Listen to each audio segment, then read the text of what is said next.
I am guest host Kurt Schlichter. I'm a retired United States Army colonel of infantry. I was not a JAG, although I was a trial lawyer for about 30 years here in beautiful Southern California. I'm the senior columnist at Town Hall, and I am the author of several books, including the latest with my wife, Irina Moises, called Los Angeles, Silver Bullets on a Sunset Strip. Lots of fun, very conservative, lots of action, machine guns. You'll love it. And I also have out for pre-order American Apocalypse, the Second American Civil War, which is yet another novel, and it is scaring the heck out of me. But a lot of things are scaring the heck out of me today. I'm just happy not to be essentially a cinder at this point. I'm glad we haven't been nuked because, holy cow, I don't know if we're as close to Armageddon as we were during the Cuban Missile Crisis. But I got to tell you, folks, there's a lot to be worried about right now. Okay? This is a serious situation over in Russia. What happened is the Ukrainians, and you've probably heard, pulled off a brilliant asymmetrical operation. Asymmetrical, for you non-military types, is when you apply your limited strength to a stronger enemy's limited weaknesses. And that's what the Ukrainians did. What they essentially did is take exploding drones, pack them into civilian trucks, move them into the vicinity of bomber bases, and let them fly. And they may have taken out up to 40% of Russia's long-range bomber capability and airborne warning and control systems. What's that mean in English? Well, imagine somebody taking out 8 of our B-2 bombers at Whiteman Air Force Base in Missouri because we only have 19 flying. That's bad. That's not good, folks. It is destabilizing. Now, look, understand what I'm saying here. I have no special love for the Russians. They started this war, and if you're looking for some sort of moral judgment on my part, don't look here. I was a cold warrior. I was in Stuttgart, shivering in the snow, while all the people who are now, hey, go NATO, go Ukraine, were in fact back in the United States, while I was again shivering in Stuttgart as part of 7 Corps. We're supporting the KGB-sponsored nuclear freeze movement. So I've got my anti-Russian creds down. I know how to fight a motor rifle regiment. Okay, I've trained to do that. It's in my blood, folks. And I worked with Ukrainians overseas. I was a commander of an exercise in Ukraine, visited several times. Here's the bottom line, though. I'm not Ukrainian. I'm American. I'm worried about what it does to us. Now, the Ukrainians ought to be worried about what this is going to do to them. The word on the street, and we don't know anything yet. Remember, the first reports are always wrong. But there is speculation there was going to be a giant air attack on June 1st. Air-launched cruise missiles, many of them by these very same bombers, designed to influence the peace talks that were happening in Istanbul. That is, just pummel Zelensky and hope he rolls over. Now, that's a common tactic. Richard Nixon launched the Christmas bombing in 1972. He sent the bombers over Hanoi and bombed those communist so-and-sos back into the Stone Age in order to get them to the peace table in Paris. And, in fact, they did.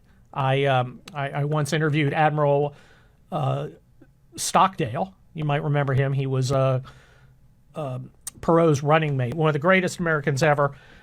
Prisoner in the Hanoi Hilton, won the Medal of Honor for resisting them. And he said, I was there when the Christmas bombing started. The day before, they were beating the hell out of us. The day after, they were cleaning us up because they knew things had changed. They knew it was over. So it is a technique that works. The problem is the enemy always gets a vote, and the Ukrainians, who have been extremely agile, extremely adept at asymmetrical warfare. Guys, by all regular measures, the Ukrainians should have been crushed. Now, I know the Ukrainians. They're tough dudes, okay? They don't back down, and that's part of it. But they fought smart, and they fought hard, and they fought against their enemy's weaknesses. And the Russians have one big strength. There's a lot of them, and they got a lot of stuff. They've got a lot of weaknesses. The Ukrainians have adeptly exploited those. Unfortunately, What options does Putin have left? Because he looks like a fool right now. He looks like a clown. He's been humiliated. His country's been humiliated. And if there's anything a dictator can't take, it's humiliation. Okay? So he's got to do something. And I don't know what he's going to do. There are people out there saying it feels like the calm before the storm. And I think that's true. Because he's got to respond in some way. He can't just roll over. And he's not going to just roll over. As a former KGB colonel, they don't do that. That's not how these guys roll. So what's he going to do? My guess, my hope is that all he does is launch a bunch of hypersonic missiles, cruise missiles, maybe some non-nuclear ballistic missiles. What I hope they do not do, what I pray they do not do, is what the Russians refer to as escalate to de-escalate. That is, drop a hot rock, right? Pop a small nuke in Ukraine, and then say, that's it. We've done our thing. Time to de-escalate. That could happen. And it is easy to see how something like that could get completely out of control very, very quickly. I don't want to be looking on the horizon towards Los Angeles. I live on the outskirts. And see a bright flash. Okay? I don't think you want that either. I'm an American. I'm more concerned with what happens to America than Ukraine or any other country for that matter. And I got to say, I'm not terrified, but I am concerned. And luckily, we have a really top-notch foreign policy team going. I think Marco Rubio, Mario Cuomo, he's back. And he's better than ever. Marco Rubio and some of the other folks who Trump listens to are pretty good at this stuff. And hopefully we can keep things calm. We can keep things mellow. But we have to do some rethinking about ourselves at this point. Put aside the Russian escalation potential. What are we going to do about the threat from drones? Now, it's not a new threat, okay? Guys like me have been talking about this kind of asymmetrical warfare. If you read my books like The Attack or We'll Be Back, The Attack being fiction, We'll Be Back being nonfiction, both of them feature asymmetrical attacks against our B-2 forces, our B-2 bomber forces, right? We have weaknesses that we have refused to look at. Because when you look at the weaknesses, when you say, my gosh, we have Chinese boats floating off our key strategic areas in the United States, military bases, communications hub, power grids, that sort of thing. We have these ships floating out there, and any of those containers could be full of drones. It's that easy. That's what the Ukrainians did. Now, people like me have been talking about this. People in the Pentagon and in the administration have been thinking about this. But no one wants to do anything about it because it's expensive and it requires a level of seriousness about the purpose of our government, which is not to support transgender mime troops in Ecuador, but is to protect the homeland of the United States from enemy attack. I mean, for gosh sake, we as a country can't even get it so that we're prohibiting red Chinese from buying property next to our military bases. It's insane. But we're going to help you sort through the insanity. I'm joined by my friend John Conrad. You can follow him at John Conrad, JohnKonrad. He is the CEO of G Captain, the world's #1 maritime news site. And he is also the author of Fire on the Horizon. John, before we get started, you are a master. You have a master's license. What the heck is that? Yeah, it's called the Master Unlimited, and it's any oceans, any tonnage ship. So, you can get a Coast Guard license for a small boat, a tug, but for the big ships, you pretty much have to go to one of the maritime academies. I went to New York Maritime in New York City, and then you get a third officer's license, and you work your way up to captain, and the very top license is captain any size ship upon ocean. So doesn't matter the size or where I go, I can sail it. The only caveat is nuclear and tall ships, but everything else I can captain. Well, John Conrad, they won't let me captain a dinghy. I am a pure landlubber. But you have established yourself an amazing reputation as the guy speaking up for a part of our maritime strategy that unfortunately has had almost no attention, but that really illustrates what those of us in the business say: amateurs talk operations, professionals talk logistics. You are perhaps the number one public advocate for a merchant marine. Yeah, I would say it's me and Sal Mercogliano, who runs What's Going On in Shipping and YouTube, are really pushing it the hardest, but we've gotten a lot of support. We really couldn't do it without your retweets. Colonel Rob Manis is another person who retweets a lot. Air Force. There are Waltz brought us all in to start off the Ships Act. Hugh Hewitt's son, James Hewitt, was running the media strategy on a lot of this back with the Ships Act. So Bruce Kimbrell, which was Commander Kimbrell, Waltz's naval aide, it's grown. Brent Sadler at Heritage. You've got some allies now. You've got some allies, and people are listening to you, but I don't think people understand. Just quick yes or no question. Does America have the surface transport capability to support continuous combined arms operations, including naval operations, to defend Taiwan from the Chinese today? Absolutely not. We don't have. And the absolute critical factor is the fuel. The entire air capacity of the Air Force is less than the cargo capacity of one Chinese-built mega container ship. And we only have our own ships. We only have 82 ships in international service, merchant ships, and they're ancient. They're nowhere near the size of these giant John ships. Conrad, China has over 5,000. How many did we have during World War II?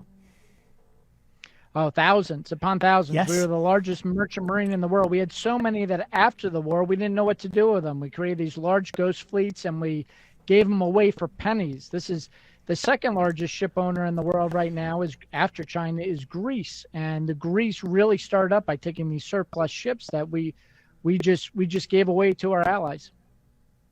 Well, the simple fact is we don't have the ships built. We don't have the capacity to build them. We don't have the infrastructure to do it. And if, God forbid, if they're damaged, we don't have the capacity to repair them. How the hell did a naval power like the United States, and it kills me to say it, my dad's up there in heaven going, see, I always told you. How did a naval power like the United States get into these dire straits? Well, my dad's looking down, too. He was a medic in the Air Force in Vietnam, and my grandpa was a bomber pilot in a navigator in World War II, B-24s. And this is what people don't understand. The Constitution says that you can only have a army for 2 years. How we get away with that is, hey, we can fund an army going overseas. It's not going to be a standing army in CONUS, which the founding fathers were not. Well, if you have no way of getting that army overseas because you don't have the airplanes, you don't have the ships to get that army overseas, then you have a standing army in the United States that can't get out. That's illegal. But, even worse is the Air Force. The Air Force, people think we can move all these supplies, but even in our forward air bases, even if we could get those air tanker refuelers, which we don't have enough, how do you think those refueling air tankers get their fuel? It's from a merchant ship. And we only have 9 tankers in the entire maritime tanker security program. 9 tankers. That's insane. Look, I was in the Army during our last undisputed victory. I was at 7th Corps, Maine, and I wrote about it later. I said power is being able to fight a battalion of M1 tanks. That's a lot of power. Superpower is to move the equivalent of a city to the middle of a desert on the other side of the globe and then use the entire thing to attack and crush another country in 100 hours. That's what we used to have, John. We don't have it now. Are we getting it back? Are we moving in that direction? Well, the Army was absolutely the best at this, and there used to be Yes. that joke that the Army has more ships than the Navy, and it was true because the Army ran the Army Corps of Engineers, all the waterways. When MacArthur graduated West Point, he wanted to go infantry. They wouldn't let him because the best top in the class went to the Army Corps of Engineers to do our waterways. Then General Milley came in with Esper, and they sold off all our Army watercraft at auction. It's absolutely horrible. So now we're getting back to shipbuilding, but it's been so atrophied for so long particularly under Pete Buttigieg. It's been absolute disaster. And it gets, that it's going to take a while to build up, but we have to put more urgency. That's why I really appreciate you bringing me on and getting the word out, because when the American people sees it, they understand. And the real tipping point was, hey, we can't supply these troops overseas. But even worse than that, Kurt, is we have hundreds of thousands of soldiers in overseas bases. We have something like 300,000 civilian soldiers and civilians within missile range of China. Well, how are we going to supply them and evacuate them? You saw the Gaza pier. That's a great question, John. We've got to get a hard break, but it's great talking to you. I'm going to give you a call a little later if that's okay, because I want to continue the conversation just for my own edification. John Conrad. Follow him at John Conrad on Twitter. I want to get serious for a second about something that's important to me. I know it's important to Hugh Hewitt and the crew here, and it should be important to you. It's Angel Tree. Let me give you a quick update on the Angel Tree Camp Drive for this June. Thanks to you men and women. Just yesterday, we blessed our 159th child with a mom or dad in prison with a trip to Angel Tree Camp for an entire week. Now, this has the potential, right, to literally transform a young kid's life. They didn't do anything wrong. They need our help, and we should give it to them. Break the cycle of crime in their family by helping these kids get out to the wholesome wilderness, restore their faith or develop it in the first place if they've never been exposed. And it's just a wonderful thing. It's wonderful enough that I'm going to donate my princely sum that I'm paid to be here as a guest on the Hugh Hewitt show. I'm going to donate because I'm an Army officer. I don't ask you guys to do anything I'm not going to do, so I'm going to do that. So we're at our 160th child. Are you going to be 161? Listen to Betsy Wright. She's senior director of Angel Tree. She spoke with a grandmother who's dropping her grandkids off for their second year at Angel Tree Camp. She said the staff are of God's character, which is love. And I'm so thankful for the camp, the Angel Tree program, the donors, and whoever else plays a role to help me get my grandchildren grow closer to and love God. I mean, that's why we do what we do. Look, your gift of $200 or whatever you've got can make all the difference in the world. You'll send a kid to camp for an entire week. Please just go to HughHewitt.com, click on the Make a Difference in the Lives of Prisoners' Children banner. You can even phone in your gift in any amount by calling 888-206-2764. That's 888-206-2764. And thank you for helping me send these wonderful children to Angel Tree Camp this summer. You'll be making a difference in a child's life for eternity. Sure, I like helping others, but my true love is barbecue. Let's talk Best Hot Grill, the Solaire Hot Grill. There's a lot of special events coming up soon. BestHotGrill.com recommends gifts of good grilling and healthy eating. Hint, Father's Day. I say again, Father's Day. If you've got a mom, a dad, a grad you want to honor, do it with a gift that's going to be used again and again. It'll be unforgettable. It will be truly hot. That would be the Solaire Infrared Grill from BestHotGrill.com. Solaire Infrared Grills heat up to 1,000 degrees in just 3 minutes. It produces juicy, tasty food that is unmatched by any of your conventional grills. Maybe you're hitting the road or having a staycation. Solaire is hot, fast, and portable. There are built-in and cart models to help you step up your grilling to your A game, folks. All Solaire infrared grills are made in the USA and built to last. They're built by Rhett Rasmussen. Don't hold it against him that he's a Navy guy. He's still a friend of the show. All Solaire infrared hot grills are USA made. I want to emphasize that. It's important. They deliver the wow that everybody likes when they give that gift. you give a Solaire hot grill to your male identifying parent, well, he's just going to, I mean, he's finally going to love and respect you. So check that out. Learn more about the amazing Solaire infrared grills at besthotgrill.com. That's besthotgrill.com. You know who else is hot, Dwayne? Jake Tapper. He's a little hot under the collar because people have been putting some pressure on him.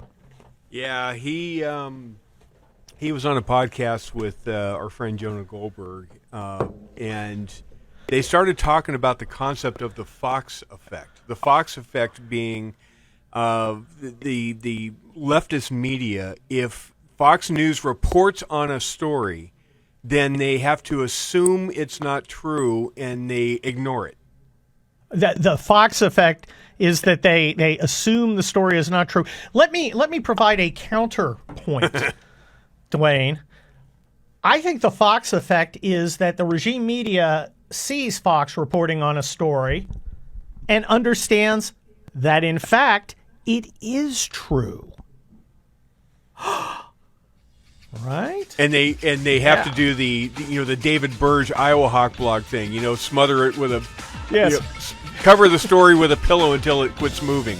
Iowa Hawk, the only guy on the Twitter machine who I have to admit is funnier than I am. That's the humility that Jake Tapper keeps talking about in all his interviews. This is one of my favorite parts of guest hosting. It's when I get to talk to David Drucker. He's the Dispatch's senior political writer. You can follow him at David M. Drucker, spelled just like it sounds, on the Twitter machine. David, welcome to the show. Good to talk to you, Kurt. Oh, what? So, slow week, huh? Goodness. Never a dull moment here in River City. You know how it is. Well, look, there was a lot of stuff going on, and we could probably talk for about 2 hours and never repeat ourselves. I'm really interested in something that you may have a perspective on, which is the Democrats' attempt to reach out to young men. Particularly in light of Nate Silver's revelation that something like 50% of heavily liberal young people have some sort of diagnosed mental disorder. Wow, how are Democrats going to navigate their problems since their constituency seems to be confused and insane? Well, I'll leave that commentary to you. I will say, though, that because you brought this up, it's actually something I've done a lot of reporting on. Democrats had a very big problem with young men who drifted into Trump's camp in 2024. It was the first time that had happened, at least in the past 25 years, if not longer. We've seen now a huge gender divide among young people, with men voting Republican and women sticking with the Democrats.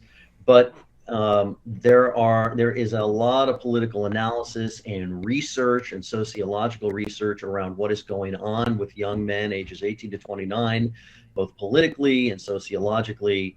It's getting a lot of attention, and it's a problem Democrats have to solve in order to be competitive. One of the things that I'll finish here, but one of the things that happens is, in your 20s, you often form political opinions that last for quite some time after your 20s, and that's the other danger for Democrats. David Drucker, the Dispatch, I look at the Democrats and they're saying, well, we're going to get brand ambassadors. We're going to get, some women, some men who maybe, I don't know, don't meet the traditional definition of toxic masculinity. Let's just throw that out there. To approach men and help us with this problem. And I'm curious, is the Democrats' intent to reach out to men such that they will learn what men want and then alter their positions to appeal to men? Or is it to figure out a better way to hector and complain men into compliance? Well, I think eventually they'll get there. I say eventually, could be a year, could be 10 years, could be 15 years. Political parties that lose eventually figure out how to get things right because they get tired of losing. I think, the question is, how long is the journey going to be for Democrats? So I wouldn't be surprised to see some really misguided attempts initially. I wouldn't be surprised to see a lot of focus on, well, we need our own podcaster, or, it's not what we're selling, but how we're advertising it. Over time, just like I've seen Republicans do with various issues, they'll probably figure it out. I think one of the things, though, from my reporting in talking to Democratic pollsters as well as just nonpartisan analysts that have focused on this, I think the Democratic Party is going to the extent that it is focused on referring to masculinity as something that's toxic in and of itself, it's something they're going to have to move away from. This is something that's been very damaging for the left when it comes to attracting and keeping the support of young male voters. Well, David Drucker, what I don't know if Trump is a political genius or simply the luckiest politician in all of human history, but he seems to be, his approval numbers seem to be significantly higher than they were during the first term, even though he's had some bumps in the roads in the last few months. This has to be a really frustrating for the Democrats. Do you think they have the capacity to make changes to key political issues, the 80-20 issues that Trump dominates, and adopt more popular policies? Because at the end of the day, I think it's the policies that really drive the train. I think they do. Again, I think it's a question of how long will it take and what are those issues going to be. In the late 90s and into the early 2000s, Democrats really dropped gun control as a priority because they understood that it cost them elections. Right after some of these mass shootings, it's something that they brought back into the fold as something that they were pushing legislatively. But they've done this before. I think part of the problem they're having is that Donald Trump and the Republicans have adopted some of those center-left issues. For instance, Republicans used to be for reforming Medicare and Social Security. They no longer are. They're having an internal fight over whether or not to make changes to Medicaid, with some notable conservatives like Josh Hawley, but also others, saying that they are against any reconciliation package that's going to make any cuts to Medicaid. And obviously the president is a big believer in tariffs, another left-wing issue over the years. And so I think this has been a mixture of the president stealing some of the Democrats' thunder and the Democrats insisting on sticking with certain policies, and particularly cultural issue positions that a plurality or a majority of the country opposes. Well, David Drucker, if the Democrats are only soft pedaling these issues to win in the short term, but they're not really changing their mind, do you think the American people are going to see that and reject the strategy, or do you think they're going to give the Democrats a chance like Bill Clinton got a chance in 1992? Yeah, look, I think it just depends on what the choices are and how voters are feeling at any given time, right? I mean, oftentimes we see these swings in midterm elections, and it's not so much that the party that wins control of Congress has the support of voters for everything that they're for. It's just that they weren't the other guy. And presidential elections, issues do matter, but it's also about leadership and how people feel about the choices before them. And we don't know who the nominees in 2028 are yet, just to use a presidential campaign example. And so issues definitely matter. I always, when I meet candidates and they like to tell me how they can bring all sorts of different voters together, I say, what's your position on abortion? What's your position on tax? Well, that's your job as senior political writer for the Dispatch, David Drucker. Asking the tough questions, and the answer to who's running in 2028, J.D. Vance versus AOC. Mark it down. Write it down. Schlichter's never wrong. This is Kurt Schlichter taking you back into the Hugh Hewitt Show on the Salem News Channel, Salem Radio Network. That's a little Simple Minds. Dwayne, threw that down there just for you because I have the best bumper music, best bumper music game in the biz. That is very debatable. Well, look, our friend Dennis Prager, who hopefully will be back in action soon, once foolishly allowed me a guest host. Yes. And that only once I used the Sex Pistols as bumper music. Yeah, I can't even imagine what that did to the chest cavity of his producer, Alan Estrin. Yes, Alan was. The rest of the guys were like high-fiving me. Yeah, but you probably gave Alan the vapors. I thought Alan had the. I should have played the vapors. Little turn in Japanese. That's a great. Hey, Adam. We're going to do turn Japanese at some point. We can go out with it. We can go out this hour with we'll go out with the vapors out the hour. I went to see Simple Minds in concert. The other day. And that was kind of an inside baseball joke that Yes. I thought was riotously funny, and I was about the only one apparently. Well, nobody else gets that joke. what happens is the Simple Minds song "Alive and Kicking" is the countdown song. Has been for like 10 years. No, for about 25 For about years. 25 years. For the entire... because it's like exactly 5 minutes, 5 seconds. We cut an instrumental or a tracks version of the song without vocals, the instrumental version, and we cut it so that it's exactly from the top of the hour until we start at 6 minutes after. Exactly. So every time Counts I come us down. in here, We've heard that song A million every times. day of the show for the history of the show. well, they played it as the encore, and I left before the encore. Well, but the joke was you texted me with a picture of you and your wife at the concert. Oh, I'm at Simple Minds and watching this concert. As soon as Alive and Kicking plays, I'm going to start my monologue. And I found that riotously funny. It is now, funny. the best Hugh story ever. I tell that to Hugh the next day, and I tell him what you told me, expecting Hugh to get the joke. He didn't get it.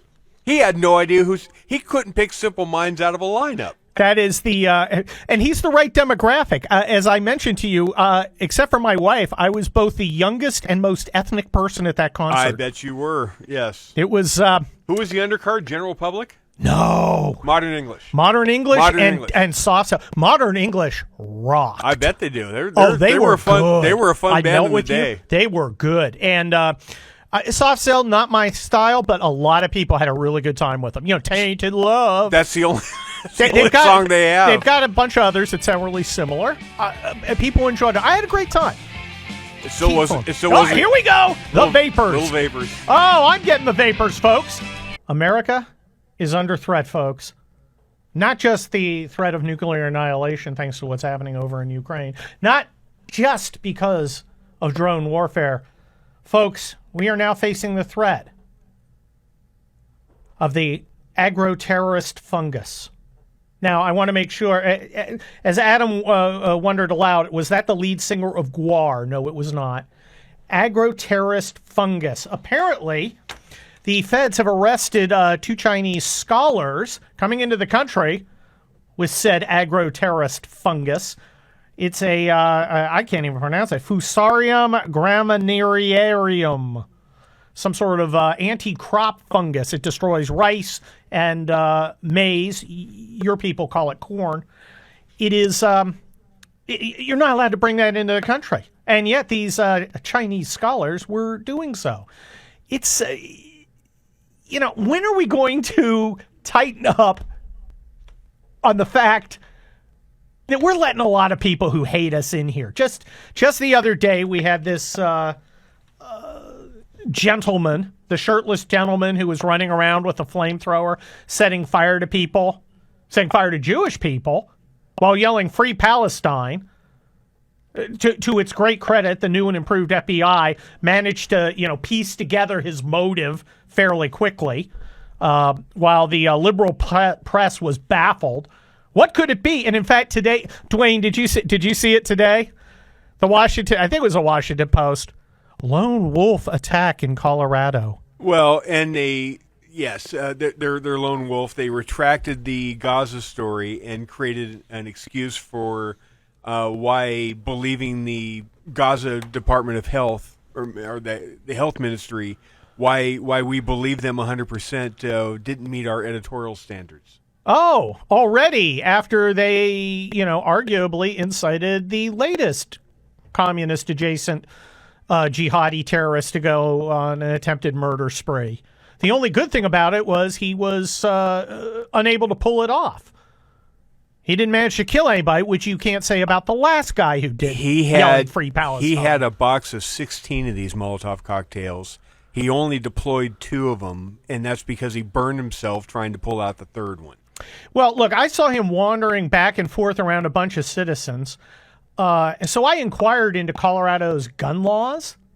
because I was wondering why this guy wasn't dead. Because, if you're trying to set fire on my fellow citizens and I'm in a free state, if I'm in a free state, I'm carrying a weapon. If he were in Texas, if he was in Texas, he would not be upright today. If he was in Texas, he would have heeded the command to to go face down into the dirt and not blanking move, or he would have tested out that 72 virgins theory. And that's why I love being in Texas. Because, Arena takes like a half hour to figure out what, how to, getting dressed and preparing and everything.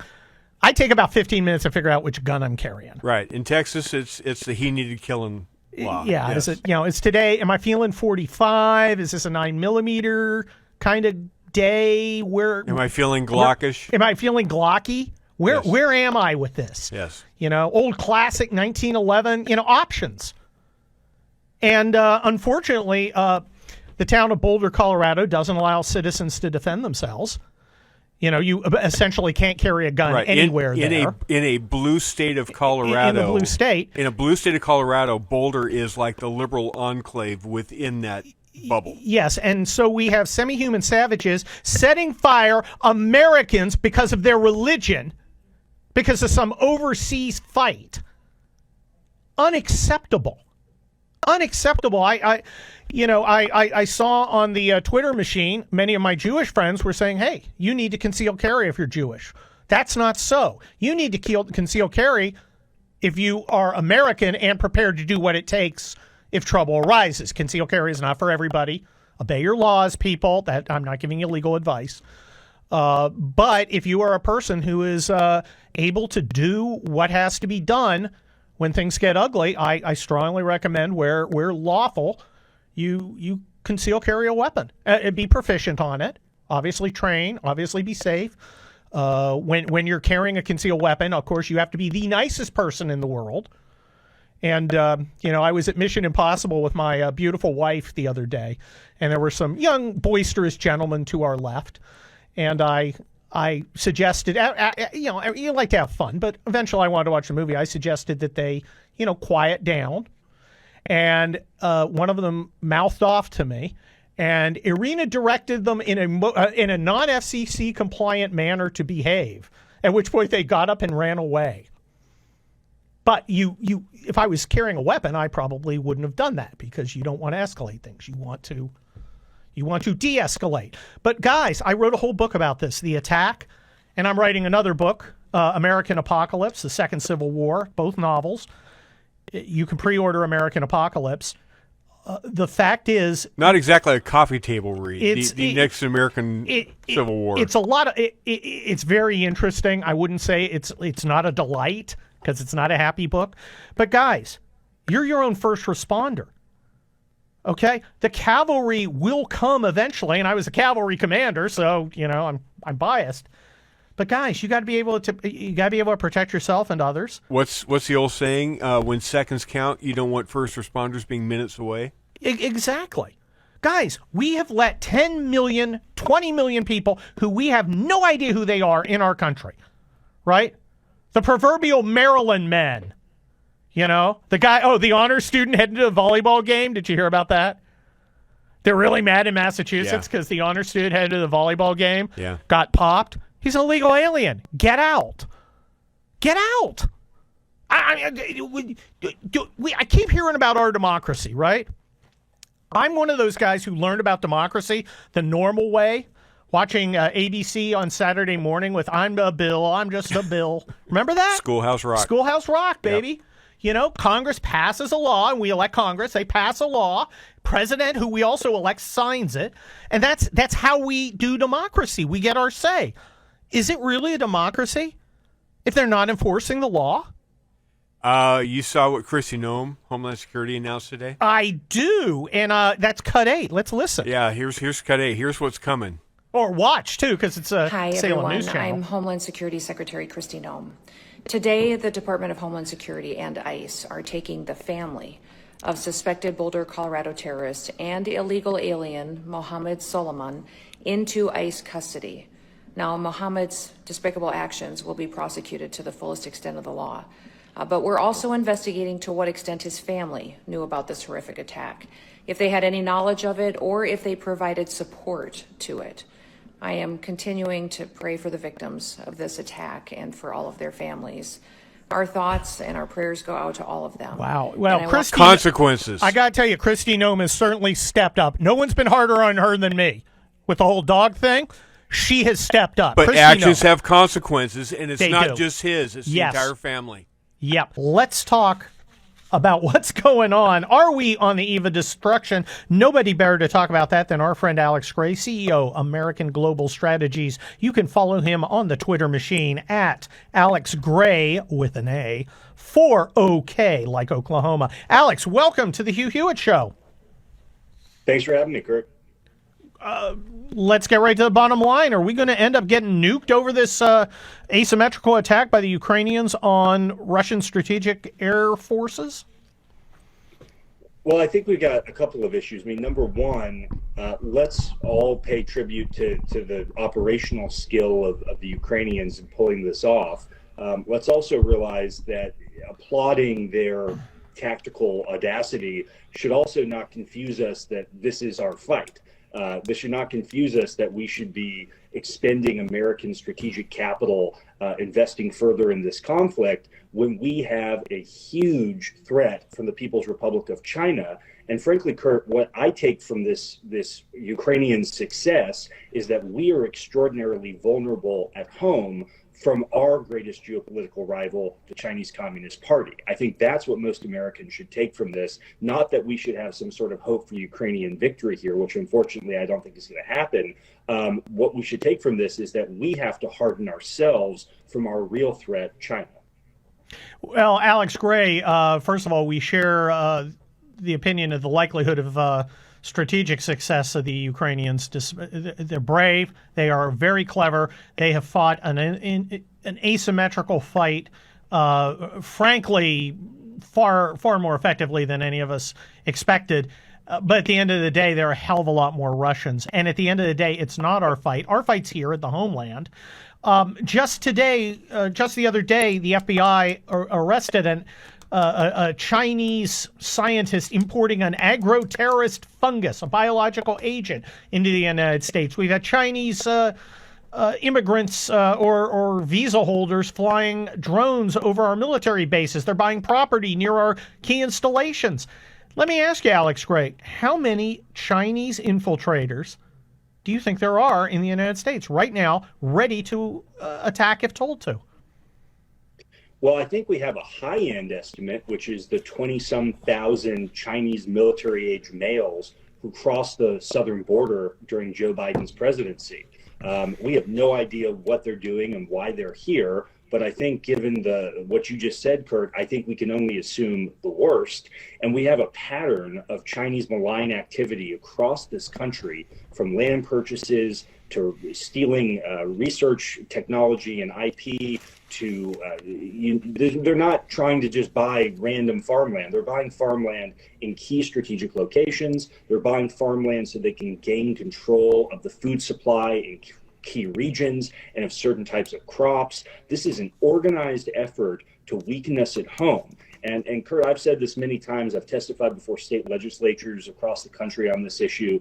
The Chinese Communist Party has written in their open source documents that they view the soft underbelly of the United States to be our states and our localities. They see that as a major weakness, and they're going to do everything they can to exploit what they perceive to be our weaknesses at home.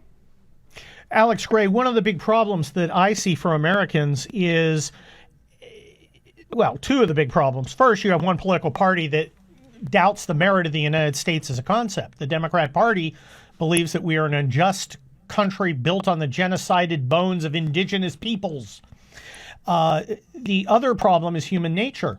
If you identify a problem, that implies that you must act to solve it. Therefore, if you don't want to put in that effort, if you don't want to be taken off task for this more important task, you simply deny a problem exists. I think we are in denial. And I think that, people like you, people like me have been talking about, for instance, the drone threat for years. Now it's right there in front of us. Are we going to do anything about it?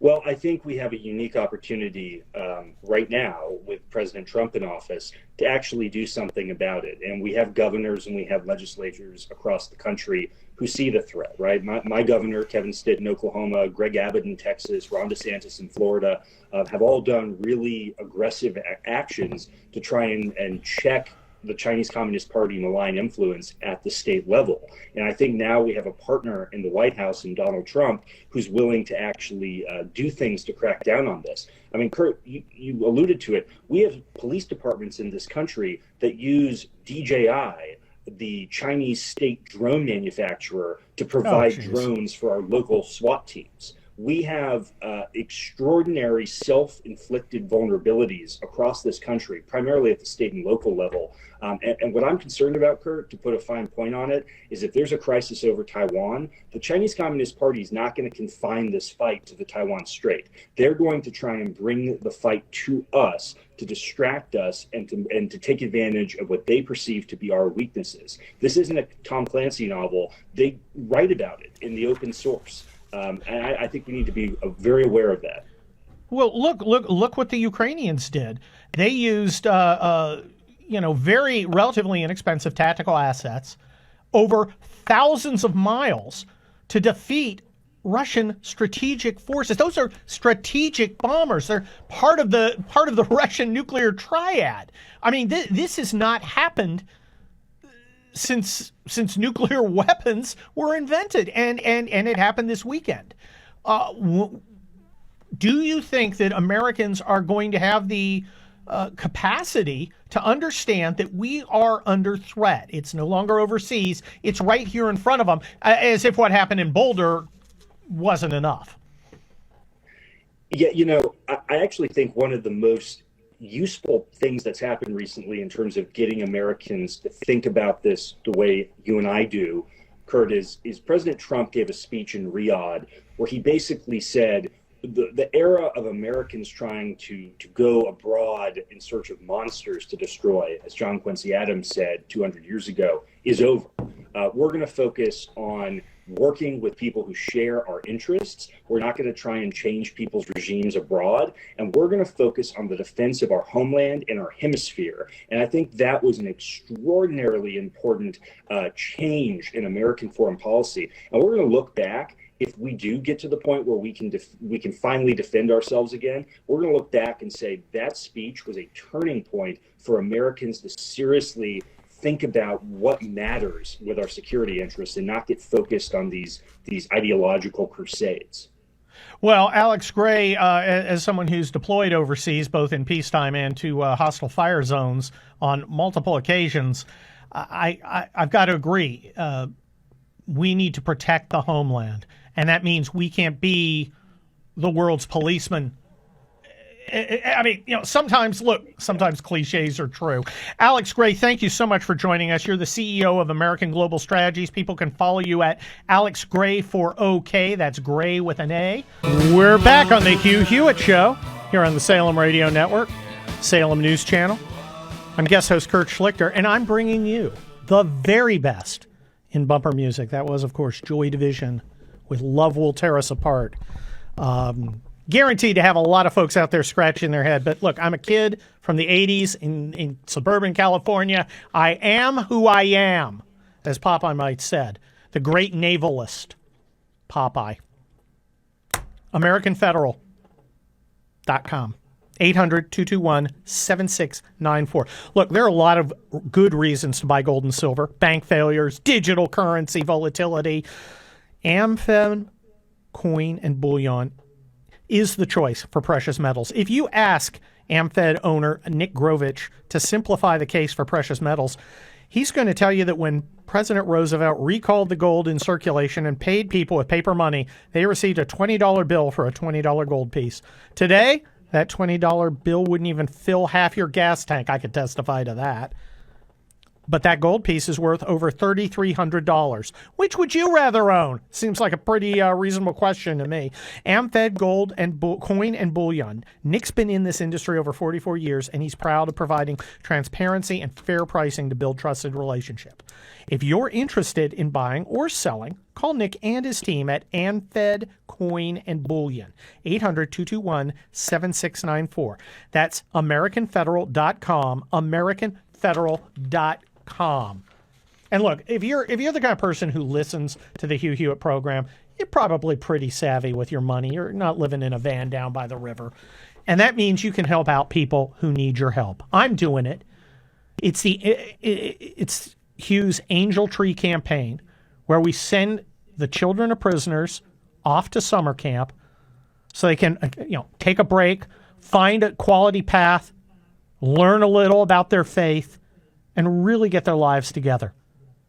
Here's what I'm doing, because I'm an Army officer. I never ask anybody to do anything I'm not going to do. The enormous sum that I am paid to do this guest host gig for Hugh Hewitt, I'm donating it all to Angel Tree. I'm just going to send it all in. Why not you too? Why don't you meet my challenge? You could be a person who sponsors our next deserving boy or girl to enjoy a week of fresh air, fun, and gospel-centered activities at Angel Tree Camp. We have a banner up at HughHewitt.com. You can just click to make a donation. Listen to Betsy Wright. She's senior director of Angel Tree. She spoke with a grandmother who dropped off her kids for a second year at Angel Tree Camp. She said the staff are of God's character, which is love. And I'm so thankful for the camp, the Angel Tree program, the donors, and whoever else plays a role to help me get my grandchildren grow closer to and love God. I mean, that's why we do what we do. $200. $200 will send the kid to camp for a week. You got it. You can spare it. Come on. Things have worked out well for you. You've been living a good life. Now it's time to give back. Your choice, not some government bureaucrat, not some functionary. You making the choice to change a kid's life. Please just go to HughHewitt.com, click on Make a Difference in Lives of Prisoners' Children banner. You can phone it in at 888-206-2764. That's 888-206-2764. Thanks for helping send these kids to an Angel Tree camp this summer. You're making a big difference for eternity. Wow. I got to tell you, I grew up in the nuclear age. I was one of those kids who, kind of understood that we were always under, threat from nuclear war. Now, I wasn't so old that we were doing the duck and cover under the desks in beautiful San Mateo, California. Highland School in the house. But we always knew it was there. And I got to tell you, it's I'm getting that feeling again after what happened this week in Russia. Do not confuse that with me somehow thinking the Ukrainians were bad for launching an amazing asymmetrical attack on Russian strategic forces. Ukrainians got to do what Ukrainians got to do. All right? The whole I look out for American interests idea that America first politics under Donald Trump and others embraces goes two ways. The Ukrainians got to do what the Ukrainians got to do. They didn't ask to be invaded. They're fighting back as best they can. But I gotta say, I'm worried. And I'm glad that we have some very, very smart people in Washington, D.C. right now working for us to make sure that we navigate these uncharted waters. Because it's scary. America's under threat. It's about time we take it seriously. One of the true pleasures of guest hosting for Hugh Hewitt is I get to talk with the folks I read on the Twitter machine and in places like the Washington Examiner. Let's bring up a regular. He's Byron York, Washington Examiner's chief political correspondent. You can follow him at Byron York. Byron, welcome to Hugh Hewitt Show. Thank you for having me. Good to be here. And I'm glad you used the word Twitter. I've been thinking to myself, as I keep writing. When somebody tweeted something, I have to write, posted on X, formerly Twitter, and I thought, no, I'm just going to say he tweeted. Exactly, really? And it's also Bombay and Burma. There you go. I'm not market tests for these kind of linguistic changes, and this one's failed the market test. Exactly. Don't get me started on BCE replacing BC. We're not even going down that road. Yes. Well, let's just stick with Twitter and X. Let's stick with Twitter. Byron, you wrote an incredible piece in the Washington Examiner yesterday, how Trump led GOP from 2012 despair to 2024 triumph. I think that's that's the big political science question of the last decade and a half. How did Trump lead the GOP from despair to triumph?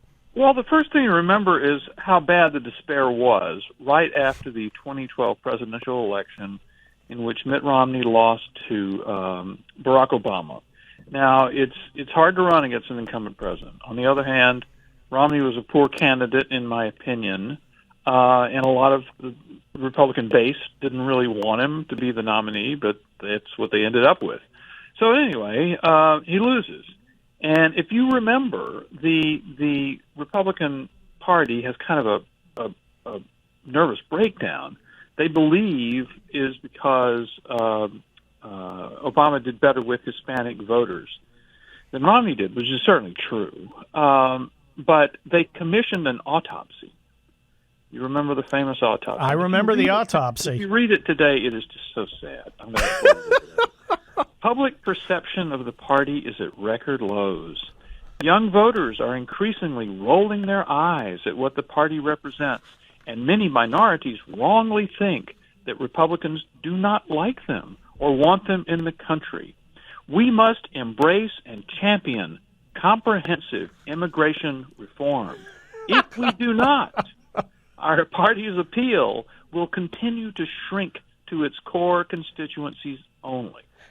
Now, you know the results of the 2024 election, in which Donald Trump got record levels of support among what used to be called the Obama coalition. That is, black voters, especially black men and younger black voters, Hispanic voters, especially Hispanic men and younger Hispanic voters, Asian voters, and younger voters overall. Just huge levels of support for a Republican with that group. So one of the delicious ironies of history is that the Republican Party accomplished its 2012 goal of broadening its appeal to minorities and younger voters by aggressively ignoring the advice of the party's top officials and embracing a candidate that a number of those top officials did not like at all. So it's just one of these funny things. But if you look back at the autopsy from 2012 and then you look at the 2024 election results, you would have to say that is one huge improvement, and it's because of one person. Byron York, my contention is that Donald Trump was really the avatar of an untapped movement. It had been slightly tapped by Ross Perot and by Ronald Reagan and arguably even Richard Nixon. But it was Donald Trump who went out there almost 10 years ago this week when he came down that escalator and picked up this one issue, immigration, which seemed to encapsulate everything else.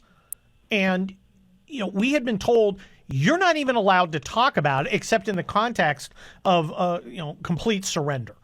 Your concerns over the changing demographics of the United States that you were never consulted about and that you were told you were a racist if you complained about, were an enormous, all-encompassing issue, and no one but Donald Trump dared to touch it.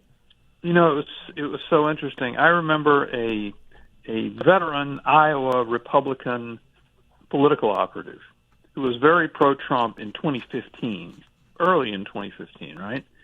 And he says to me, he's running a third-party campaign. Yes. Right inside the Republican primary. And even at the time, it was showing results like Trump was getting like 800 people at his events. It eventually grew much larger, of course, but getting like 800 people when the other candidates were getting like 35 people at a pizza ranch. And but enough about Jeb. And this guy was saying that He's running a third-party campaign, which is essentially what Trump did. And it turned out, because he won, it turned out to be political genius. If he had lost, we'd say it was a bad idea. Yeah, he'd be a political footnote. Now let's carry this over. Look, the Republicans have gone through their convulsion. They looked at what the base wanted, and kicking and screaming, they gave the base what it wanted. Now look at Democrats who are feeling completely besieged. They're on the bad side of the 80-20 issues. They are to the point where they're sending out activist feminists and feminine male activists to try and I'm not sure exactly what they're trying to do to win back young men. Either they're trying to figure out what policies to change, or more likely figuring out a more effective way to heckle and hector young men into compliance. We've got about 15, 20 seconds left. How do you assess the Democrats' chances of changing before 2028 when it'll be too late? Well, there's going to have to be some real Democrat on Democrat action here before we figure out what's going on. I mean, there's a huge debate going inside the party among the group that says, look, we were really on the wrong side of these issues, and we need to take a look at it and fix it.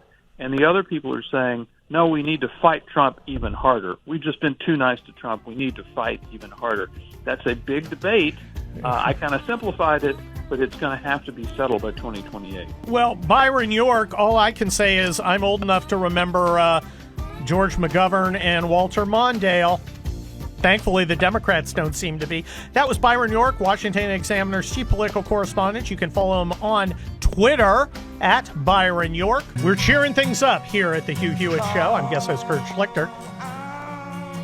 You can listen to me on the Salem Radio Network. You can also watch on the Salem News Channel. If you are seeing I'm wearing a sporty white jacket today because it's after Memorial Day, before Labor Day.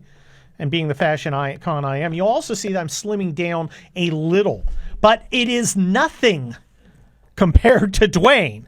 You're a mere slip of a lad. Well, okay, that's fine. I don't have my seersucker jacket on. Like you're close to seersucker range there.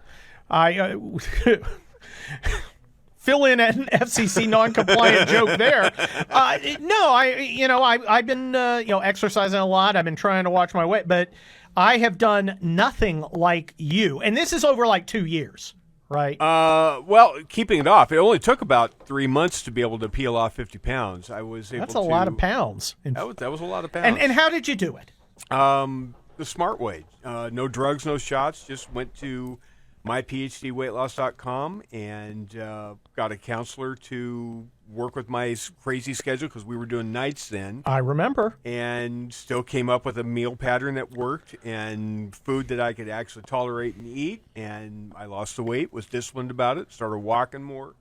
And the fun part is keeping the weight off. I'm still in the same size jeans I've worn. I've got my belt in the same position it's been in for 3 years. Haven't really changed a thing. Well, it's been pretty amazing, and you can experience it too. If you call 864-644 1900. That's 864-644 1900. Well, Dwayne, now you have come over to Fort Schlichter for dinner. I cooked you a steak. Yes. And you were unbelievably well behaved. I mean, I offered carbohydrate operations, and you eschewed them largely.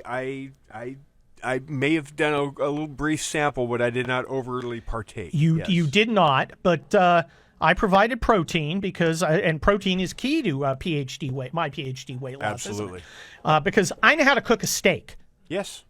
I am very good at it. Yes, you did. You got the reverse sear down. The reverse sear. Yes. Now, people don't understand about the reverse sear. It is the PhD of weight loss of steak cooking methods. Yes. Yes. Now, I can't recommend my PhD weight loss highly enough because it is done great for you. 864 644 1900. That's 864 644 1900. Give PhD weight loss a call. See if it's right for you. See if it's something that works. But I can testify. I put out this tremendous spread. And, he's as picky as like a 5-year-old with Asperger's. Nah, my food can't touch. No mashed potatoes. No mashed potatoes. Yeah. No bread. But boy, I ate the steak, didn't I? It was a delicious steak. It was a great I'm steak. amazing. I'm so excited to bring on my friend Will Chamberlain. He is senior counsel at the Article 3 Project. You can follow him at Will Chamberlain, and I suggest you do, as he does battle against weirdos, losers, and mutations on social media. Will, before we dive into it, tell everybody what the Article 3 Project does. It's a legal political advocacy organization. We're out there fighting to get President Trump's nominees confirmed, fighting to get judicial nominees confirmed as well. And we also fought against the lawfare against President Trump with a lot of advocacy work.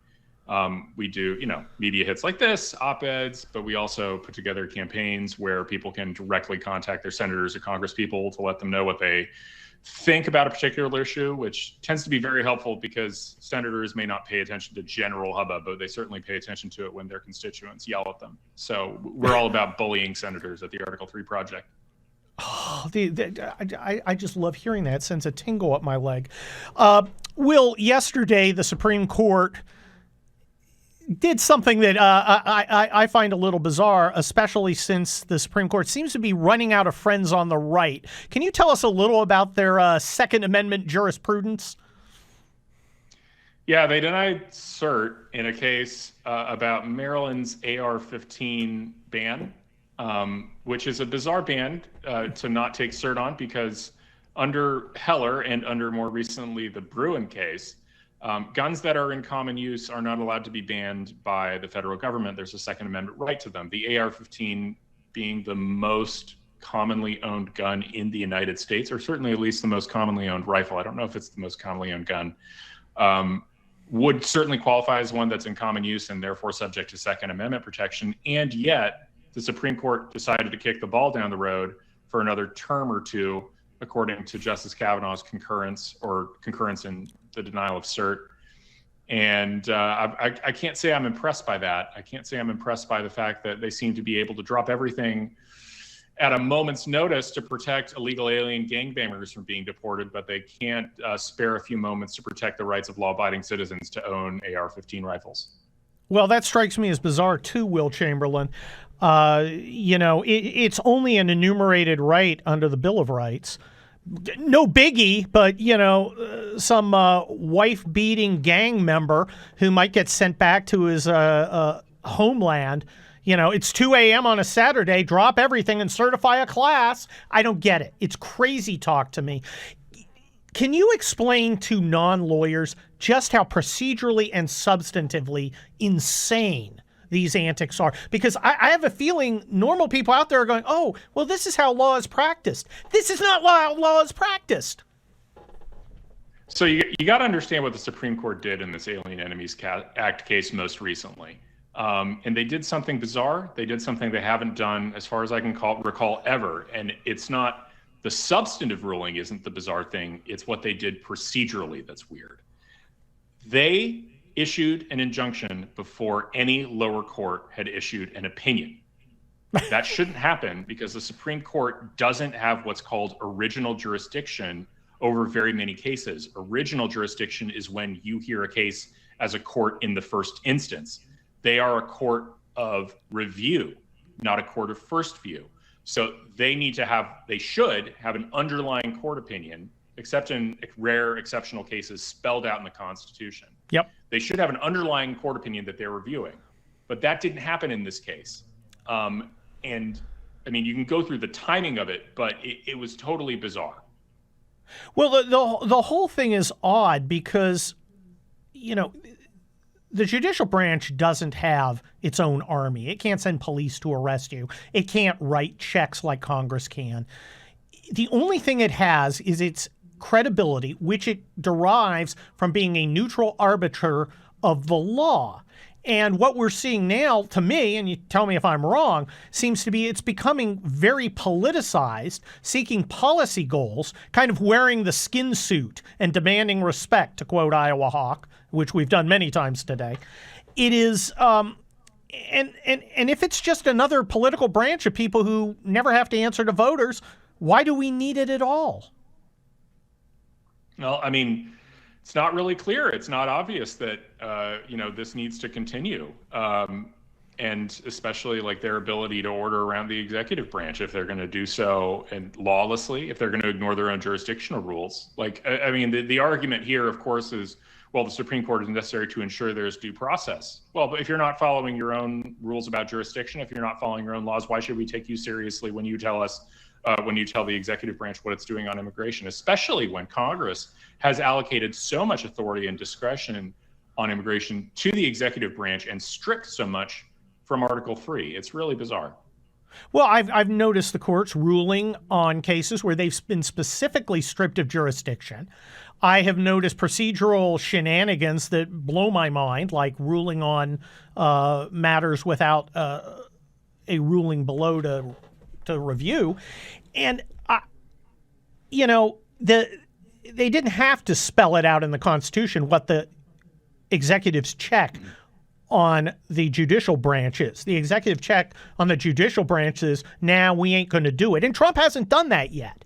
Do you agree with the Trump strategy that seems to be going on, kind of nodding along, being a little passive aggressive sometimes, but not directly confronting the Article 3 branch and saying, no, we're just not doing that. You've overstepped and we won't do it. Your move, Justice Roberts.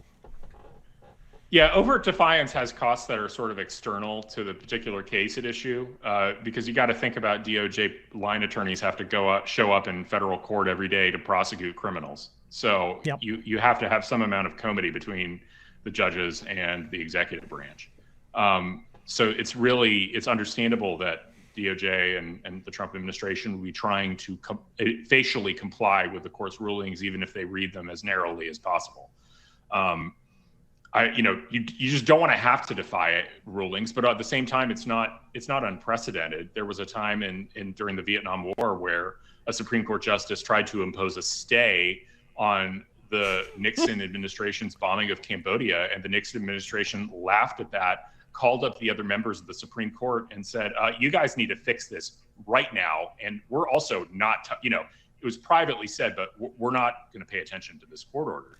We have commander-in-chief authority. You don't. You have no right to be intervening in this area. Well, at some point, and I do not think we are anywhere near there yet, a judge could overstep so much onto such a clear executive power and or function that the executive just does that and says, heck no. The problem is Justice Roberts, who I think thinks he's trying to, save the institution by, playing off one side against the other. Do you think he understands how risky his antics are to his institution? We've got about 30 seconds. No, I don't think he fully understands how much he's alienating the right, which is historically the ally of both his faction on the court, as well as, the concept of the rule of law. Remember, the left's already talking about court packing and all sorts of other ways to go after justices, a code of ethics. Maybe the right should look into those things too. Woohoo! Throwing down a marker. Will Chamberlain, senior counsel of the Article 3 Project. You can follow him at Twitter, at Will Chamberlain. I'm guest host Kurt Schlichter. Retired Army Colonel, trial lawyer, senior columnist at Town Hall. I'm all things to all people. I'm also the author of American Apocalypse, The Second Civil War. You can go order that, pre-order that on Amazon anytime. Who are you? Well, he's a Hoosier. He's Indiana's, I think, I'm not sure if you're the senior senator or you're about to be the senior senator. But you are Jim Banks. And we're glad to have you. Good to be with you, Kurt. Well, look, let's get right into it. You're a naval officer. You've got to be looking at what's happening in the asymmetrical Ukrainian attack in Russia with at least a level of concern. How do you feel about it? Well, President Trump campaigned on ending the war, and we need to be backing him up. We need to be supporting the president's efforts to bring both sides together, come to a peace deal, and stop the loss of life, stop the loss of resources, and make sure that America doesn't get drawn further into it. So what we're seeing right now, Kurt, is the opposite. We're seeing escalation. We're seeing this play out in a way that it's hard to see how either side can come to terms and come to the table to end the war when it continues to escalate. So that's what concerns me. President Trump is serious about brokering a peace deal. He's been tough on both sides. Those who think that President Trump is soft on Russia, it's just not true. He's been as tough on Putin as he's been on Zelensky, pushing both of them to come to the table. But the latest acts are concerning to me because it's hard for me to imagine that this is going to come to an end anytime soon. Yeah, it is. Senator Banks, do you feel that this could get out of control, that Putin could miscalculate, it could escalate and somehow involve the United States, perhaps even in a nuclear exchange? And I mean, I don't want to sound paranoid, but we're playing with fire here when you're talking destroying one of the legs of the Russian triad. Yeah, absolutely. It is my biggest concern. It's always been my concern. Thank God the commander-in-chief is Donald Trump and not Joe Biden or Kamala Harris, because if that were the case, I think that you would see Putin react or overreact in a way that can be very dangerous. But Putin knows that President Trump is in the background, and the unpredictability and the seriousness of President Trump and what he might do next is something that I think will deter Putin. But we should all be concerned that this is going to escalate to a place that we had always hoped that it never would go to, in light of the recent attack by Ukraine. So we're watching it closely. I serve on the Senate Armed Services Committee, as you know. We're keeping a close eye on it, in touch with the White House, and making sure that we do everything we can to de-escalate rather than see this get out of hand even further. Well, Senator Banks, your knowledge and dedication to the defense of the United States is one of the reasons this California considers you my shadow senator.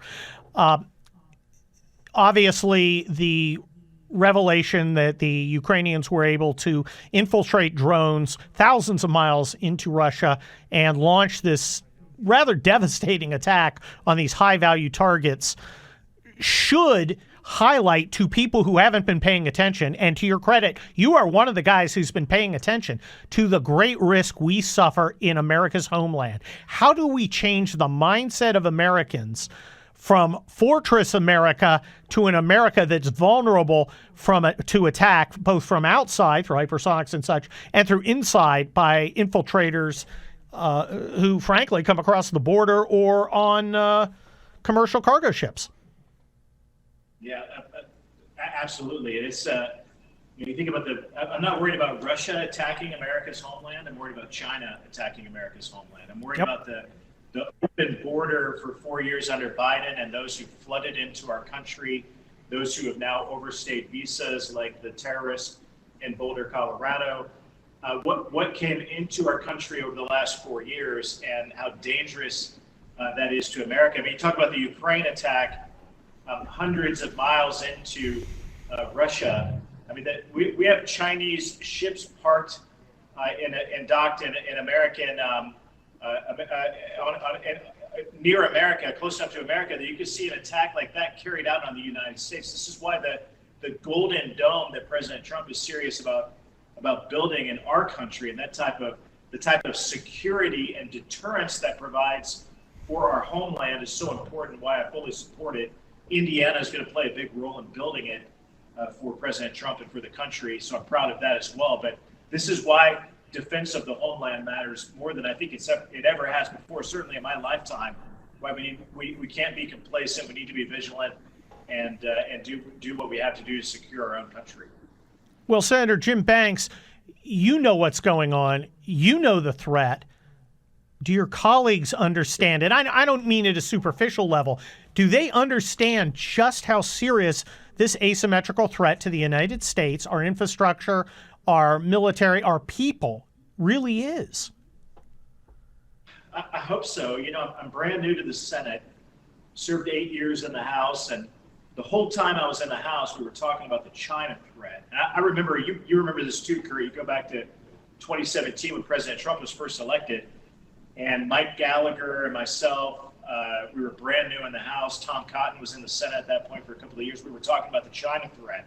China is our biggest threat. President Trump was the first candidate for president and then president who named China as a threat to the United States of America, as our adversary, and actually did something about it. So 8 years ago, it was a threat that we had to, when we talked about it, we got laughed at, we got pushed back on. Wall Street at that point was selling us out. They still do largely sell out our jobs and the working men and women of this country to China, our biggest enemy. Today, the level of attention is there more than I think it ever has been before, thanks again to President Trump. But when I got to the Senate, I realized that a lot of those efforts in the House, the select committee on the Chinese Communist Party in the House, and that concentrated, even bipartisan effort in the House, it isn't as much there in the Senate. So I've tried to bring that same energy to combating the China threat to the Senate that we saw in the House, and with Senator Cotton and maybe a couple of others. We're trying to educate our colleagues that China remains the biggest threat that we face. And President Trump, what he's doing with the tariffs, in the reconciliation, the one big beautiful bill, the funding that's there to modernize our military, to keep up with the sophisticated technologies and emerging technologies that China is surpassing us, like on hypersonics and missile defense and some of those issues that we need to invest more in the United States. Those are areas that I have to do a better job, and those of us who are focused on these issues have to do a better job to educate our colleagues about. Well, Jim Banks, that's an important message. I hope your colleagues have heard it. We've got about 15 seconds. Is the Senate going to pass the big, beautiful bill before July 4th? We have to, Kurt. I mean, if we don't, it'll be the biggest tax increase on the working men and women of this country that we've ever seen. We have a moral duty to pass that bill to make sure the taxes don't go up on factory workers and police officers. We're going to work every day. Thank you very much, Senator Jim Banks from the great state of Indiana, my personal shadow senator, the guy I wish was representing me in California. More Kurt Schlichter-approved bumper music. I always have the best bumper music. These guys open for Simple Minds, which I mentioned I went and saw the other day, because I'm old. I'm very, very old. But I'm not so old that I can't still get out there and do stuff. And one of the things that I like to do is help people. I think, I've been a very lucky guy. I've had a lot of breaks in my life. And, you've got to give back. And I like to give back through Angel Tree, 888-206-2764. Angel Tree Camp. Yesterday, they blessed their 171st child. I've gotten an update on the numbers. 171 prisoners' children have had a chance to go off to camp to enjoy a week of fresh air, fun, gospel-centered activities at an Angel Tree Camp near their home. We have a banner up at the HughHewitt.com website, and you can click on that to make a donation. Hey, I'm an Army officer. Well, a retired one, but, your commission never expires. I don't ask people to do things I'm not doing. So the princely sum that I am awarded for being here guest hosting on the Hugh Hewitt Show, I'm just going to give it to Angel Tree. I'm going to send that off. I'm going to send a kid to camp. And I challenge you to do it, too. I challenge you. I'm not asking you to do anything I didn't do. What do you get out of it? Listen to Betsy Wright. She's senior director of Angel Tree. She spoke with a grandma who dropped off her kids for their second year at Angel Tree. She said the staff are of God's character, which is love. And I'm so thankful for the camp, the Angel Tree program, the donors, and whoever else plays a role to help me get my grandchildren grow closer to and love God. I mean, that's why we do what we do. Look, your gift of $200 or whatever you can give, $5, $10, $100, $1,000 will help make possible to send a kid off to camp for a whole week. Just go to HughHewitt.com, click on the Make a Difference in Lives of Prisoners' Children banner. You can phone in your gift at 888-206-2764. Thanks a lot for helping me send these wonderful kids to Angel Tree Camp this summer. You'll be making a difference in a child's life for eternity. And you know what? Speaking of eternity, how long is it going to take for the media to wise up about what's actually going on, about what's the real problem with it. Jay Tapper, he was he was out there on The Remnant. That's some sort of podcast with Jonah Goldberg and Alex Thompson, who's the guy who actually did the reporting. They just put Jake Tapper on there to, sell more books. I guess he appeals to a certain demographic. Just listen to what they had to say. Cut number 9. Somebody asked me, I forget who it was, because but somebody asked me, like, was there an effect when Fox News covered something about Biden that you would revulse from it? And actually, it was the exact opposite. I would be like, what is this? What is this point? What happened? What happened? What happened? I had the opposite effect. But I think you're right that is a phenomenon. Oh, Fox is covering it. It must be false. And that's not the case. Okay, let's be real. Jake Tapper was not out there going, gosh, I wonder what Fox is saying. I'm going to listen to conservative voices. I'm going to listen to conservative media. He used to, like, in the old days, right? Old school time. Those of us out there in the conservative world, we would get DMs from Jake Tapper, right? And he'd kind of reach out to us and we talked to him because, he was a mainstream media guy. He showed some interest in what we were thinking.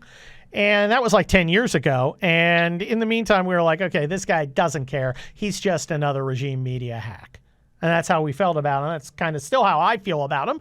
Your mileage may vary. You may feel differently. But the idea that the Fox effect is some sort of justified mistrust of what's happening in conservative media, because it's not just Fox.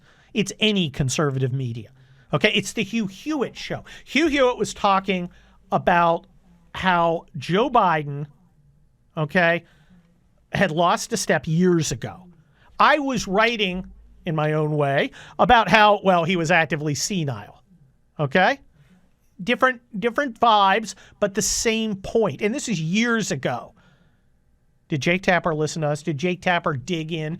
Did Jake Tapper say, well, apparently this guy's a human eggplant who can barely walk and can't compose a coherent sentence. Maybe I should look into that. Maybe the American people might think the guy with his spindly, withered finger lingering over the button isn't on his A game. Maybe they might want to know that. No, he didn't do it. Not until after it stopped mattering and he could write a book about it. I'm guest host Kurt Schlichter, king of the bumper music, with Jason and the Scorchers singing White Lies. Not a lot of songs rock harder, and not a lot of songs are more appropriate for talking about the media. Because these guys... Dwayne, did you catch the latest? Yeah. Remember the shirtless dude yelling "Free Palestine" as he threw Molotov cocktails at Jewish protesters? Yeah. MSNBC in the moments afterwards said authorities have arrested a white male. They actually referred to him as a white male. A white male. Yes.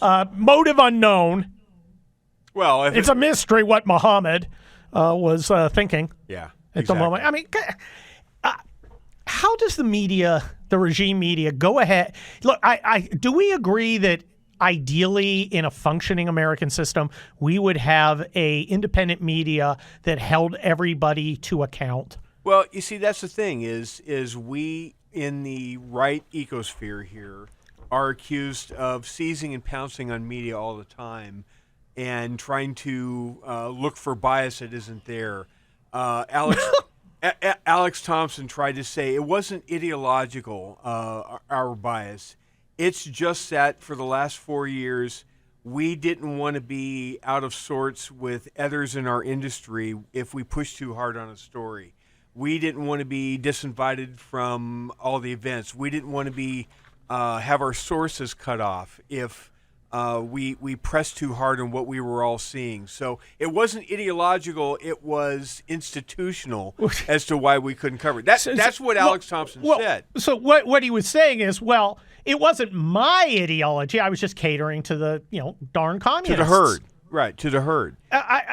And the problem with that, of course, is that's never a problem with the Trump administration. The Trump administration can threaten to cut off sources to them all day long. That doesn't slow them down a bit, right? Yeah, it's weird how all these mistakes. It's always one way. Yeah, it always happens to go in the direction of their political leaning. It's so weird. I'd like to go to Vegas with these guys because they're defying statistical probability. When I put together a column for Hot Air a few days ago, I was trying to find a montage video, and I couldn't find the one I was looking for, so I made one. And in the week that followed, Elon Musk's quote-unquote Nazi salute. Yes. Right? And how media referred to it, and it became a cottage industry story for a week. I made a 6-minute long montage video of media just totally obsessing over the Nazi salute. That wasn't, right? And so Cory Booker was in our neck of the woods. He was in Anaheim last weekend speaking to the California Democratic Party conference. He's running for president. So he's trying to he's out here trying to glad hand in front of California Democrats. So he speaks to the conference, and what's the first thing he does is he smacks his chest and he does the same exact movement Elon Musk did. He was just recognizing the emperor. He was or the local centurion. Shout out to you, Flavius. Well, he is Spartacus after all, right? Well, that's a good point. He is Spartacus, so you got to hail Caesar, which is weird because Spartacus wasn't down with the Romans. But no. I get the vibe. But it was the same period of time. I get the vibe. Yeah, right. They were crashes and did you see enough? Have you seen wall-to-wall media coverage of Cory Booker doing the Nazi salute? I have not. Now, why would that be? It's so weird. And look, when we mock the media for it, right? It's not that we want to bury media. Some of it. Well, I get it. If you're biased to the point where it affects how you do things and what stories you cover and which ones you don't, that's problematic. But a healthy republic needs a curious and sometimes hostile media. Yes, I have no problem with that. It needs to happen.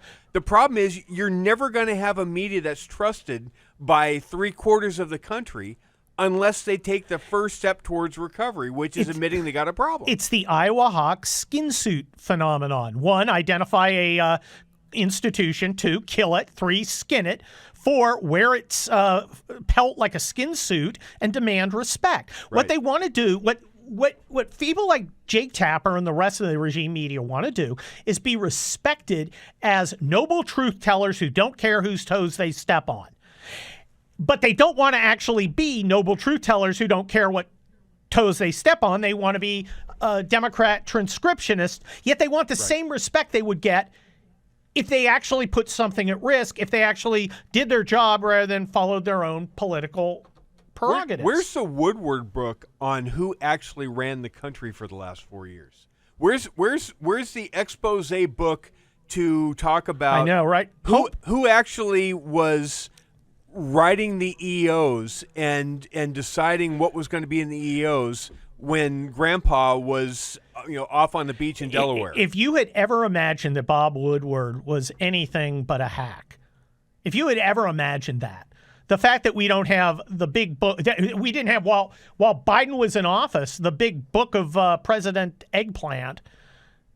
You don't need any more. They're a joke, and they aren't respected. And they're despised. Now, we know this, so we make fun of them. Okay, this is mockery. We enjoy this. It's not like, oh my gosh, I'm stunned that they're two-faced, two-tiered liars. No. We do it to mock them and to alert normal people who don't pay attention to this stuff all the time. Right now, you can't believe a word that's printed. You can't believe a word. You can't even believe the punctuation. No. I doubt their commas. Miranda Devine over at New York Post came out with a story about some of the background of Anthony Bernal, who is the work wife of Jill Biden, right? And how he was actually running the operation by and large most of the time. He was doing a lot of the EOs. He was doing a lot of the AutoPen stuff. There's stories out there now that Hunter Biden may have actually helped write his own pardon. Now, how corrupt is that? That's just perfect. And you know what? I totally believe that with no further evidence. Springtime for Hitler and Germany. Wow. There's one rule, right? In order of Cory Booker. There's one rule, right? There is one rule. There can only be one rule. If the rule was, if you come out on stage and you do the Roman salute on your chest and then you reach out to the crowd like Elon Musk did, if that's the rule, that's now a Nazi salute, then you can't come to any other conclusion that that's what Cory Booker did. See, if you read his lips, he was saying strength and honor, like Maximus in Gladiator. He might have been. He might have been. We're just going to leave that one there. But There's one rule. One rule, and now this whole pseudo scandal raises a question that I found myself asking often: are the people pushing the Elon Musk was giving a Nazi salute for some reason line, are they stupid, or do they think that their followers are stupid? They think that their followers are stupid and that they can con enough people by slinging enough mud. I don't know if you're giving them enough credit, because I think some of them are stupid enough to actually think that for some reason Elon Musk became a Nazi and decided to show the world for some reason at that particular moment, and only they were cunning enough to catch his subtle declaration. There are some reporters, there are some people in the Manhattan Beltway bubble that hate Donald Trump enough and hate Elon Musk for assisting him that they believe he is a Nazi. They have convinced themselves that he obviously must be a Nazi. And look, we're used to this because we've been in this world, 20, 25 years. George W. Bush was a Nazi. Well, Bush Hitler. Right. And Mitt Romney, total Nazi. Right. Jeb Bush, Nazi. It doesn't Everybody's matter. a Nazi. Yeah, it doesn't matter which wing of the Republican Party you're on. You're always a Nazi. You're always a Nazi. Somehow. And in normal people look, we just think it's a complete joke. Normal people look at it with this default expectation that people in positions of influence in our institutions are actual responsible people trying to do their job, which is a mistaken impression. But that's what normal people think, because Americans are good-hearted.